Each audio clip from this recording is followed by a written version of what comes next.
You've reached the Signal Watch. Movies, television, comics, and more. I'm your host, Ryan Steens.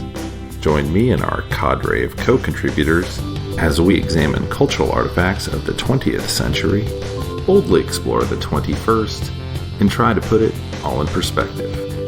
Stay tuned. We're gonna try to make this work.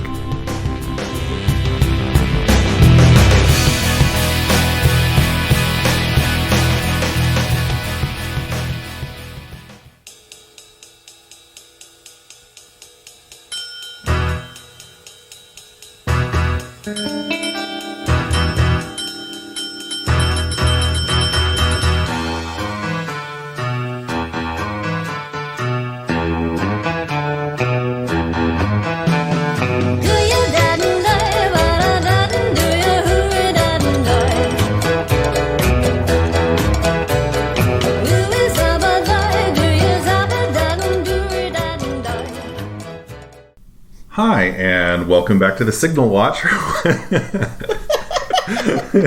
I'm here with Amy Cavender for our final podcast of 2019, as it turns out. We're recording this in the dab smack middle of October, but I am planning to release this in the days after Christmas in 2019.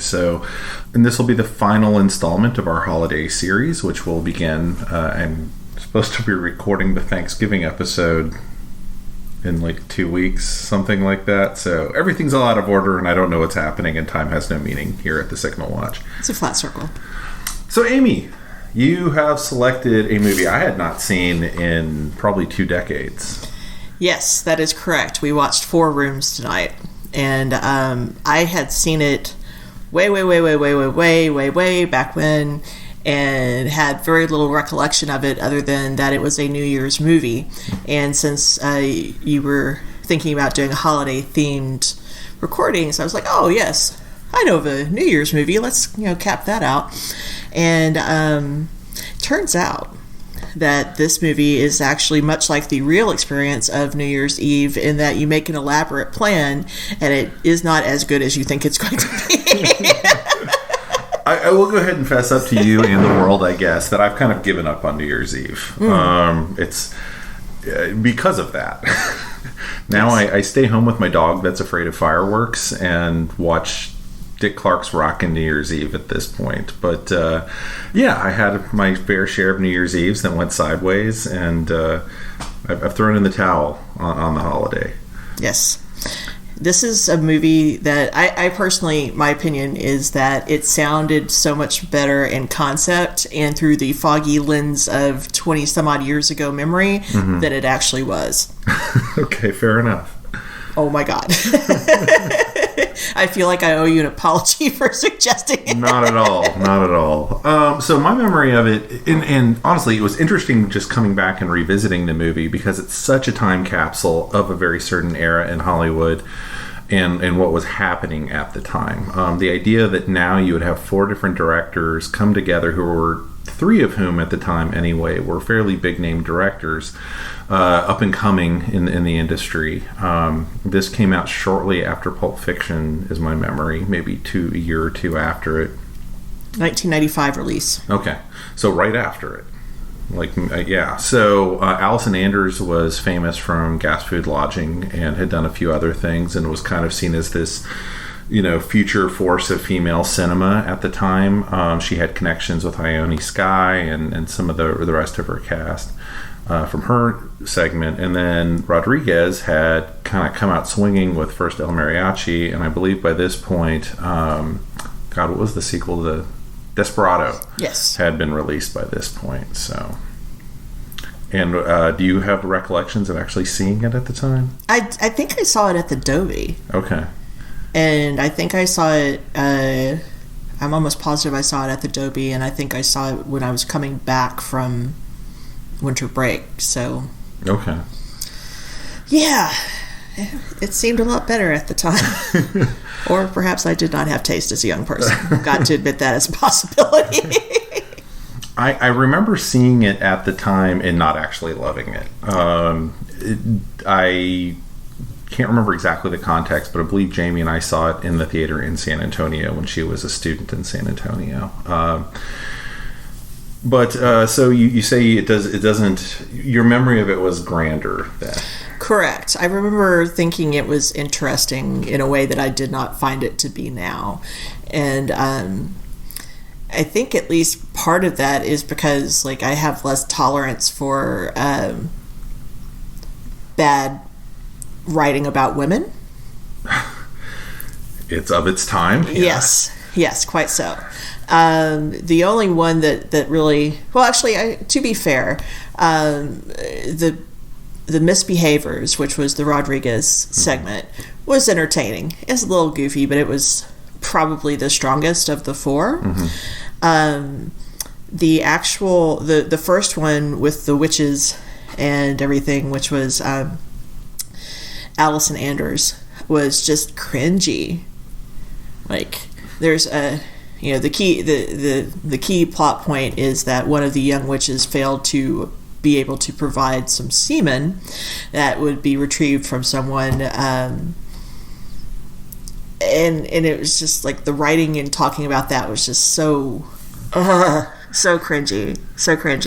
And they're supposed to be witches, and I don't know if witchcraft is real or not, but I do know that there are people that practice that as part of their religion, and the way that they talk about what they're doing does not map at all onto what was happening in this. And it was such a waste because the cast was really cool. Like, it was a really interesting bunch of women, but it was just like, oh, cringe the whole time. They're not gonna, I don't know that witches are gonna say jism. I just don't know. I have a real hard time with it, but it's just an instinct on my part. Yeah,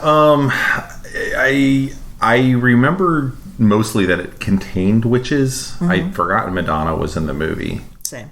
Of course, she doesn't really have any lines in the movie, so it feels like she somehow heard it was happening and it like elbowed her way in and provided her own wardrobe, because the wardrobe did not actually work for some of what she was supposed to be doing. Right. When you're wearing a latex suit and you're trying to put your arms over your head, you're not going to have a good time. Right. And that one scene, they were all supposed to be kind of doing this dance and like kind of crouching down, and everyone else kind of bent at the knees, and Madonna's like trying to bend over at the waist in her dress. Anyway, it was interesting. I will say this: the entire movie reminded me essentially of 4 student films, where they'd had a little bit of time to think about the script and not a lot of time to actually execute on what they were doing. And I strongly suspect half of Tarantino's was just improvised, but it just had that feel of there's a gag and we're just working towards the gag, and then we're going to be out. And in some ways, Anders and Rodriguez, I felt, both kind of managed to do that better than the other two. Rodriguez was just aiming for that final shot of, what's the worst possible thing these parents can see when they come back. And I found that last shot hilarious. Agree. And how do you actually get to that point is the curious part. So that one particularly reminded me of a student film that people would have been like, yeah, you really pulled it off. The Anders one would have been one of those ones where you're like, okay, yeah, that was pretty clever. Okay, I get it. You did that. The one by the guy whose name I don't know, and I can't remember. Alexandra Rockwell. Yeah, he, I believe, was married to Jennifer Beals at the time of the filming of the scene. That's one of those things that I know there's a certain breed of person who finds that sort of thing hilarious, and I am not that breed of person. I get the gag kind of in the first 20 seconds of, okay, I get what they're doing, and then it just went on and on and on. Yeah. And the thing of it is that I feel like the cast was so poorly used in like 60 to 70% of the film, with probably Tim Roth being like the most obvious. Like, why you got to do Tim Roth like that? It was such a weird tick-filled performance from him, and it was hard to understand why someone who was presumably in the current day at the time, the mid-90s, was behaving in the way that he was. It didn't make sense. I felt like it was maybe a nod to the Jerry Lewis bellboy character that was actually referenced by Tarantino in the fourth bit, because of course it was. But it was just so twitchy and strange, and there wasn't any apparent reason for it. And like Salma Hayek was listed as one of the cast members, and you know what her role was? I don't know if you caught this in the credits or not. The credits went by, yeah, she was a dancing girl on a television screen, and you never saw her face. She never acted, but I like her. It would have been nice to see her act. I don't know. It was just strange. It was very strange, especially since she was billed, at least in some materials, as being in the movie as opposed to being part of the set dressing. Yeah. It's just weird. So. Yeah. It hasn't. I don't know if it's aged well or not, because I don't know how well it was actually received at the time. My memory is that box office on it wasn't very good, and it was not particularly well received. But was also seen as kind of this experiment from some young film actors. I don't know if it's something like the Weinsteins, where like we've got these young directors in our stable. Let's give them something to do. And how that kind of got away from itself at that point, like what happened with the scripts, what happened with whatever they were told to do. Because I would have guessed, honestly, given the size of the sets for each one of the different sequences, the entirety of the movie felt like it could have been shot, at least the first three sequences, each one within a week. And maybe that was the thing. They're like, yeah, we're going to do this thing, and we're just going to get in and out, and who cares? And we're just going to release it, and everyone's going to make money. And I think that's what you end up getting. Yeah. So, but yeah, I don't know exactly what instructions Tim Roth was given, but it kind of works as a background character, but as for the main character, by the second hour of the film, I was kind of ready for that to be done. Yeah. And I also, there were just a couple of things about the movie that were kind of head scratchers too, like beyond that performance. Like one of them being that there's a pinball machine in the lobby. Mm-hmm. They kept on calling a cleaver a hatchet for reasons that, I was just extremely vexed about that. So vexed. But the only part of that film that had really stuck with me at all through all these years was the last component, which was the Quentin Tarantino bit, The Man from Hollywood, where he was, they're basically recreating a scene from a Alfred Hitchcock Presents short film kind of thing from back in the day, a little anthology stuff, and someone's fingers get cut off, or finger, just the one. So yeah, I don't know. It was that entire thing seemed to me, kind of like the Rodriguez thing. They're trying to put a button on this last thing. He had a vision for, it'd be so funny to do this instead at the end of that sequence in that particular episode.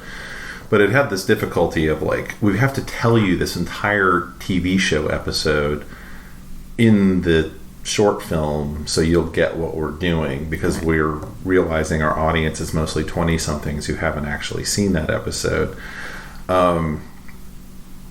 It was, I know you can get in trouble for saying you don't think Quentin Tarantino's the be-all, end-all, but this is pretty indicative to me of how he can go right up his own butt with, we all like movies, we all reference them in our day-to-day lives, but Tarantino, when you watch this, it's just cringy, for lack of a better term, to hear how he's referencing all these different things of and it's yeah, okay, we get it, you work in a video store.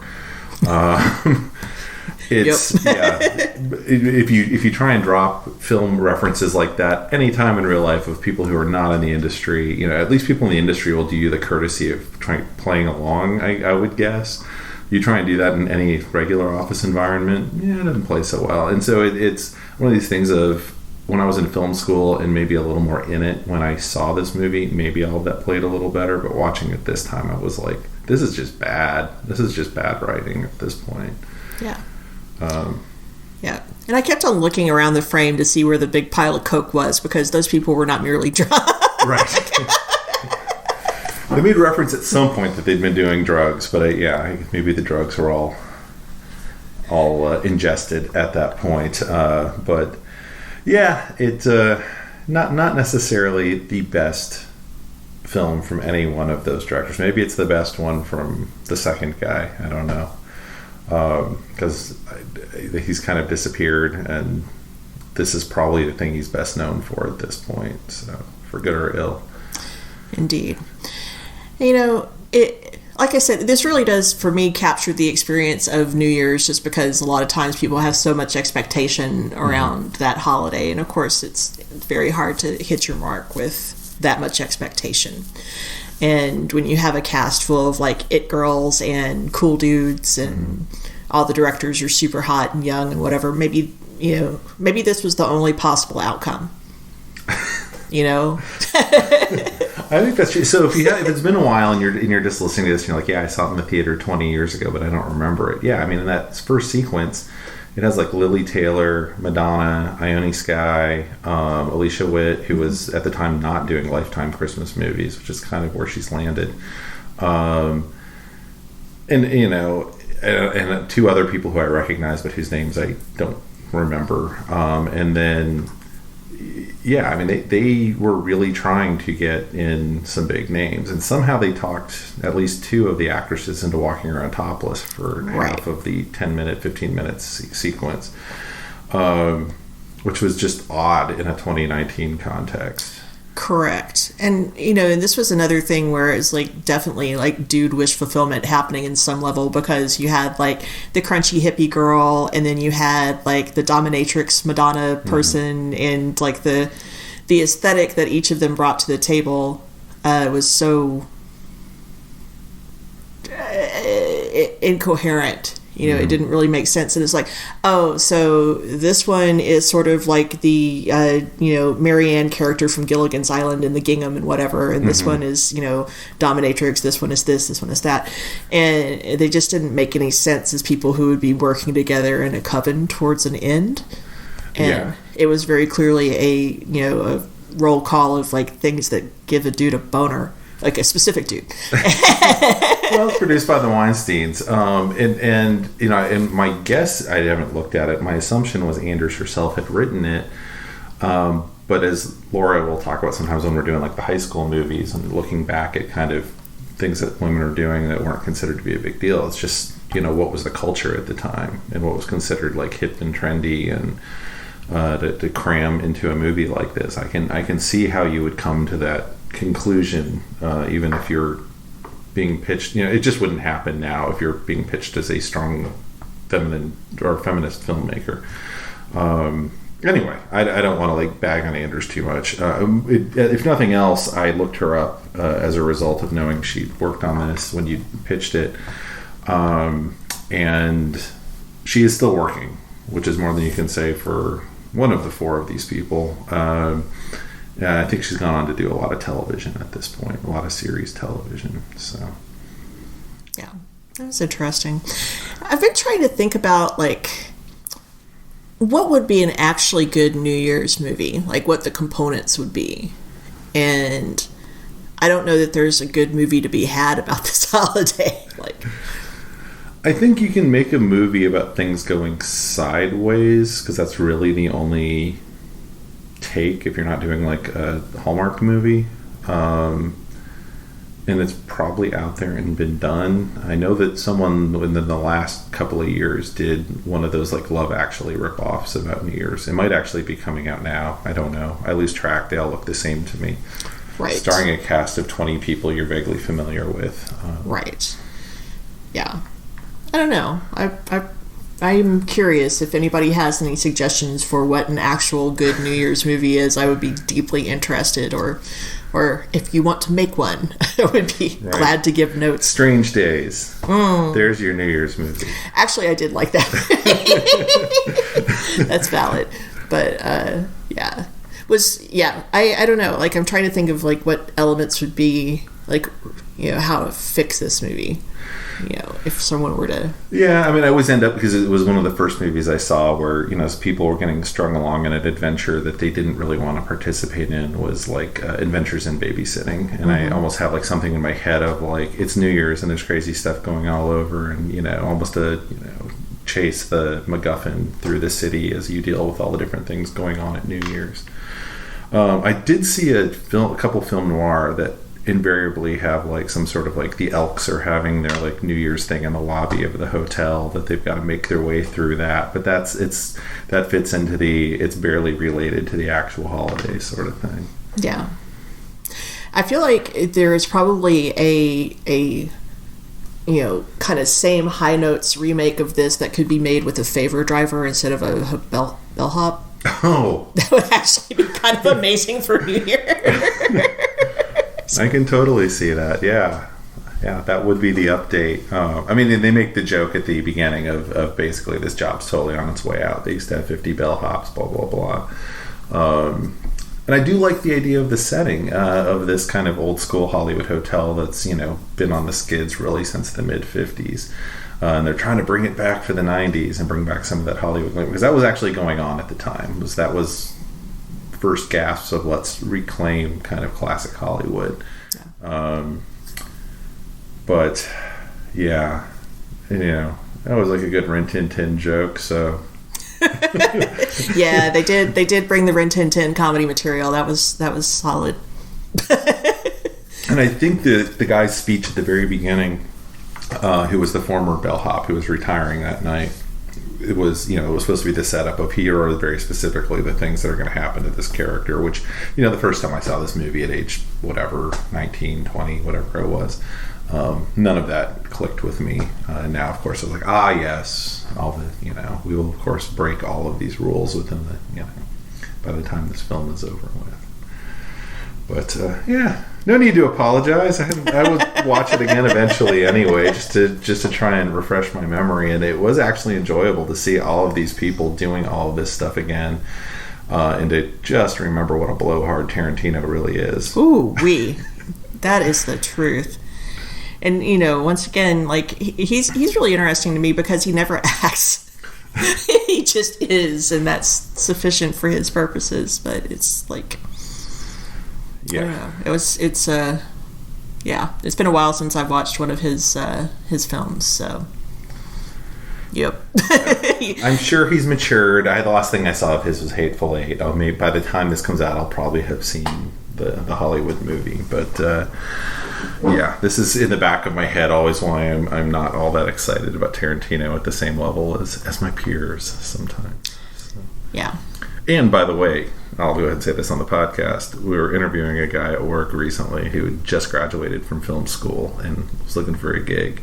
And at the end, I was like, all right, you're a RTF major. Who's your favorite filmmaker? And he's like, Tarantino, talking about it the same way like I talked about Scorsese. And I was like, yeah, for the age difference...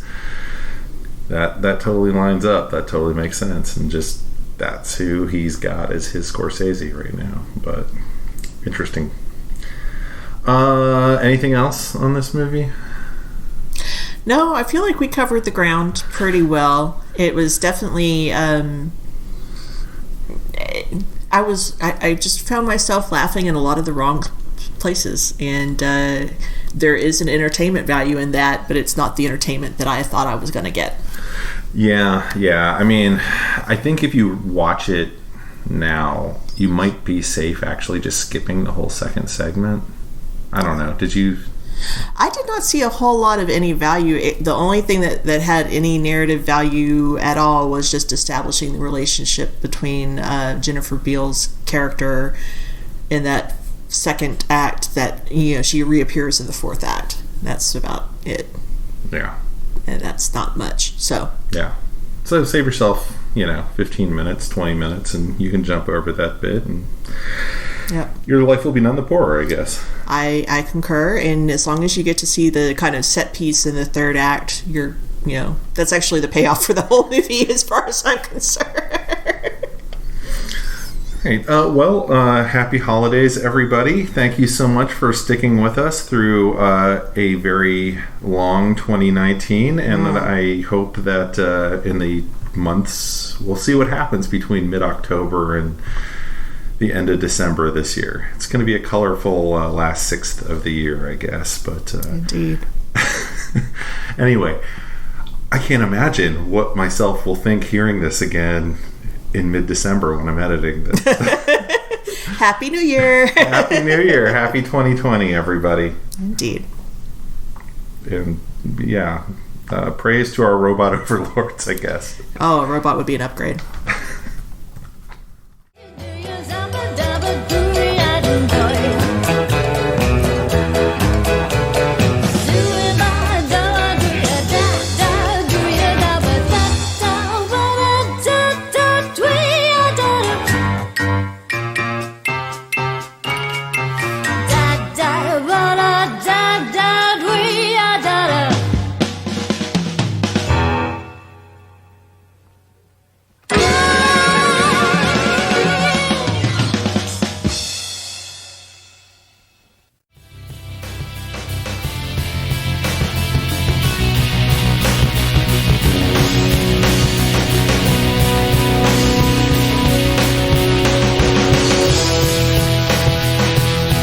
That about wraps it up for this edition of The Signal Watch, a production of the League of Melbotus.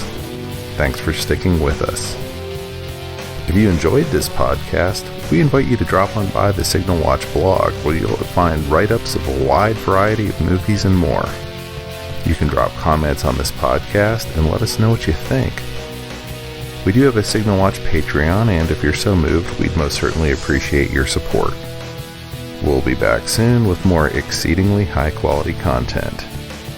So, until next time, God damn it, babies. You've got to be kind.